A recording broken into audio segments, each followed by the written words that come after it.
Alright, Florida Man in Ohio, back already. I was just talking to a really good friend of mine, and I asked him where I should start, and he said I should start like from the beginning where I met my friends and stuff, and he's a pretty good dude. He's a really good dude, actually. I really like him a lot. Only problem is he's a fucking Minnesota Viking fan, fucking loser. That's all good. But, I was born in Florida in 1967, and I'm not going to start there, but, that's how old I am. I'm 58, and I grew up in Cocoa Beach, and I lived in Cocoa Beach till I was 18, and then lived in Melbourne till I was 43. So I was in Brevard County I was in Brevard County for 46 years. It's a nice place to live unless you fuck up, and then cops are always on your ass. It's tourist city, whatever. But yeah, I mean, I had a really good time growing up there. Didn't really have any traumatic experiences, except when I got I was summer of 1977. My mom was a breakfast cook, and I was saying goodbye to her in Lynn's restaurant right there in A1A in Cocoa Beach. And I went to kiss her goodbye, and I turned around, and her boss was carrying a boiler pot full of boiling gravy, and my head bumped into it, and he spilt it all over my neck and my back. And of course, there goes the fucking summer. My biggest thought was when they were carrying me through the restaurant and I was crying is people were thinking, what did this poor kid have to eat? They had servers out front blocking traffic because the doctor's office right across the street. Yeah, it ruined my entire summer. I had big blisters all over me. Really hurt bad. But, when my dad went and tossed me in the ocean with the open wound, that hurt even worse. It's the only time as a child I ever told my dad to go fuck himself without getting punched in the face.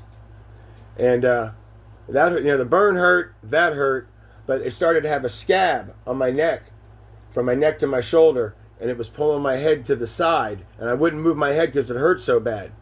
Well, one day I was at my mom's at the restaurant, Lynn's restaurant, sitting there, and they were all talking about something. And the man I bumped into and got burnt, he walked over to me and was talking to me, and he grabbed my head and straightened it up. Yeah, that is probably the worst pain I've ever felt in my life. And they told me I had to move my head. So I finally came up with the idea: why don't you let me swim in a pool? It's not going to burn me. And then I swam in a pool for a few months, and every time I would hold my head straight until it dried. It was all good. But that's anything besides my dad dying too. But that was when I was 16.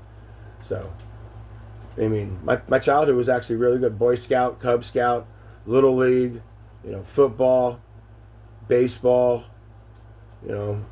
camping, riding motorcycles. I had a fantastic childhood. I just threw everything away because I'm a moron. But I just started getting in trouble when we had a girl in the neighborhood that liked me, and we fooled around a little bit, and she let me borrow $10. Well, I was 15, and she was 15, and she told her mom I stole it from her, strong arm robbered it from her. So the police came and took me to the juvenile facility, and I got out the next day, but I didn't take it from her. So I had an idea that me and my friend, a couple of my friends, they were brothers, Donnie and Jamie, that we need to get like a ghetto blaster and put a tape in it and record and have Donnie ask her what really happened. Her name was Denise. Ask her what really happened. And so he called her over, and I was in the house, called her over there on the porch, started talking, and said, yeah, Paul never took my money. I gave it to him. I just don't like him. So we recorded that. We went to court, and their mom went up and testified how I strong-arm robbed everybody and this and that and did that.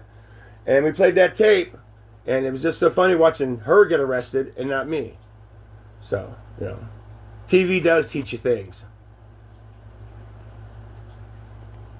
But yeah, I just started screwing up, and probably the biggest turning point in my life, which saved my life from being a life in prison, was I was dating this girl, and her father was molesting her, and I found out, and she was brainwashed, and because my best friend was dating her sister, and I called him on the phone one day, and he got me all freaking fired up, and I started spouting shit about how I thought she was a slut and a whore and this and that, and of course, he had her on the phone listening, so that destroyed any relationship I had right there, because he proved his point that he was right.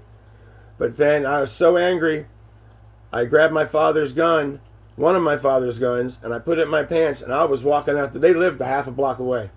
I was walking out the door to shoot that man in the fucking head, and my best friend Andy at the time stopped me, literally stopped me, And, you know, I really, to this day, I thank him for that. I might have spent time in jail, but I always got out.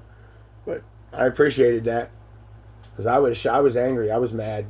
And he was close enough that I still would have been mad when I got there. Yeah, but I think he went to jail. I'm not sure. But ever since then, I just thought it was cool. Because as a kid, my idols, unfortunately, besides my father, were Babyface Nelson, John Dillinger, you know, Homer Van Meter, freaking hated Bonnie and Clyde, bunch of rip-off artists. Most they were stole was $2,000, bunch of chumps, killed 11 people. You know, no reason to do that. Dillinger never killed anybody. You know, he was smooth, got out of jail with a wooden gun. You know, for some reason I was really attracted to that, to all those kind of guys. And I just thought it was cool being that way. And now I look back and see, like, yeah, it was freaking retarded. But I kept getting locked up, and that's how I met all my friends. One of my friends, he had a Roadrunner with the Roadrunner painted on the hood, and this dude threw battery acid on it and ruined it. So my other friend beat the shit out of him, but he happened to be the brother of a Melbourne cop named Beth Rossman. I mean, a Cocoa Beach cop named Beth Rossman. He beat the shit out of her brother, and he didn't know who did it, but he knew me, and he said I did it. And I ended up going to a halfway house and fucking juvenile detention for like 9 months for something I really didn't do. I even passed a polygraph. And they said, well, this is for all the shit you didn't get caught doing. Whatever. But I ended up going to a halfway house in Orlando. And anybody knows anything about Florida and Orlando, it was right on South Orange Blossom Trail. I mean, there was hookers and drugs. We did everything we freaking wanted to in that place. But everybody I met was from Melbourne, Florida. It was in there. All the kids, all the fuck-ups. And I lived in Cocoa Beach, so I'm like, cool, I'll never see him again. Well, little that I know that my mother had moved to Melbourne while I was locked up with her new old man, because my dad had died. The new old man moved to Melbourne. So when I got out, I moved to Melbourne. And so it was already like, I already knew, like, the wrong crowd. But it doesn't matter. I love them. They're like brothers to me. I don't regret anything I've ever freaking done with any of these people. I love all of them. But I'm just saying, it was like predestined for me to fucking, I don't know. I just make bad decisions. I make very bad decisions. But so I met all of my friends in Melbourne, and God, did we have fun. I mean, just doing stuff that people, I mean, I'm probably not all people, but, you know, we burgled and we robbed and we partied. We used to go to parties, like 6 or 7 of us, and beat the shit out of like 20, 25 people. We had fun. I mean, we had fun. We had a blast. It was such a good time.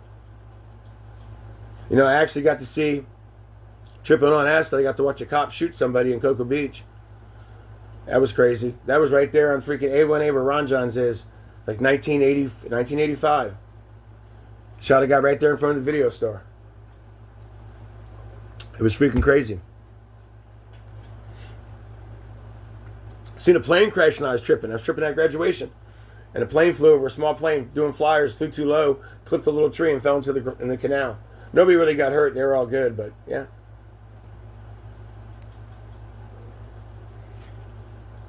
I don't know. I've just tried to have fun in my life, enjoy myself.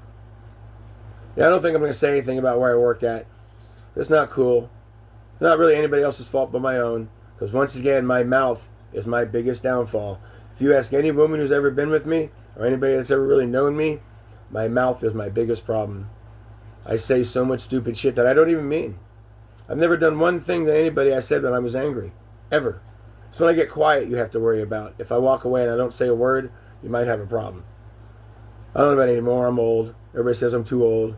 I'm 58, but whatever. I got one left in me. But I just like, you know, this is like therapeutic for me. I like talking. If you guys want to hear it, that's fine.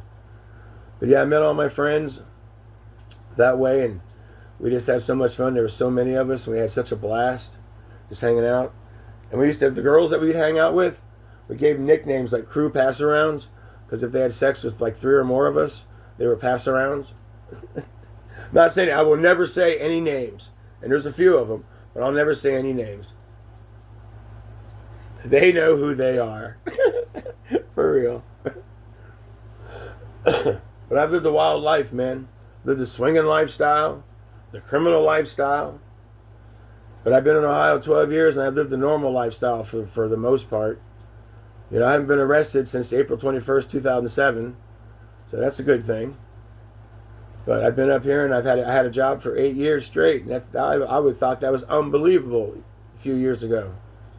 I've acquired a DC collection probably worth $40,000, which is crazy to me because that would have been drugs. That would have been all drugs, you know, all gone. You know, now I got this giant anchor that if I ever have to move, I don't know what the fuck to do with it. But yeah, growing up in Florida, I love Florida, man. I like it up here though, because the people are different. Everybody cares more about the community because they're from here. But Florida, it's so much fun. It really is. Everybody's so wide open. In Florida, when you work in a restaurant, from 18 to 80, they all party together. They go to houses together, parties together. They play cards together. They do shit together. You know? They talk about sex and drugs and partying in the kitchen and women and all that. That's what you do. In Ohio, in the kitchen, I mean, the younger ones hang out together, but if you're too old, you're not allowed. And all they talk about in the kitchen is magic, Pokemon, superheroes, action figures, things like that, which is a nice change. But it's just so different. People are so different. Florida's just so more laid back and wide open and crazy. I mean, because what I consider to be normal, people up here think can be insane. Like some of the shit that I've dealt with and lived with. Like I heard one guy say, you know, your level of crazy is what you're willing to deal with or what you've dealt with. Well, I've dealt with a lot of shit. Like I said, most of it's self-imposed, some of it not. But, you know, I was told when I left prison for the last time that I'm one of the rare individuals that can be locked up for a long period of time. It wasn't all at once. It was 5 different times. I was on the installment plan. But I was told by my counselor that I'm one of the rare people that can come in prison and leave the exact same person. I don't know. It bothered me, but I didn't blame anybody for I don't blame the cops because it was not their fault. I don't blame my parents or whoever put me in jail. It's not my fault. But, not their fault. But, I don't know. I'm just me. You know, my dad died. That affected me a little bit, but whatever. You know, my old lady cheated on me and left me and all kind of shit. And, you know, I don't know. Shit just rolls down my back like a duck's back. I just, you know, maybe I internalize it. Maybe I don't know. Things the same just don't really fucking bother me that much like that. Nothing I can do about it. Put myself there. What am I going to do? You know? But unfortunately, you know, every time I get in a fight in prison, you know what the first word out of my mouth is? One word you should not be saying in prison. And it never worked out well for me. I mean, I won a few times. I lost a few times. But for some reason, it's always the first word I yell to. It's not the right one. And if you ever go to jail, let me give you a little bit of advice here. If you ever see the movie Mississippi Burning and you're in prison or jail and people are watching it, go to your room and lock your door. That's not a movie to watch in jail. They watched it in county jail one time and it was freaking insane. But yeah, just let me know if you want to hear anything, man. You know, because I just tell about my friends. I just don't want to make the videos too long. I'll tell about my friends. I'll tell some stories. Next time I'll talk about how we all used to rob houses and break into drug dealers' houses and do shit like that. So let me know. Just like and subscribe and make a comment. Appreciate it. Thanks.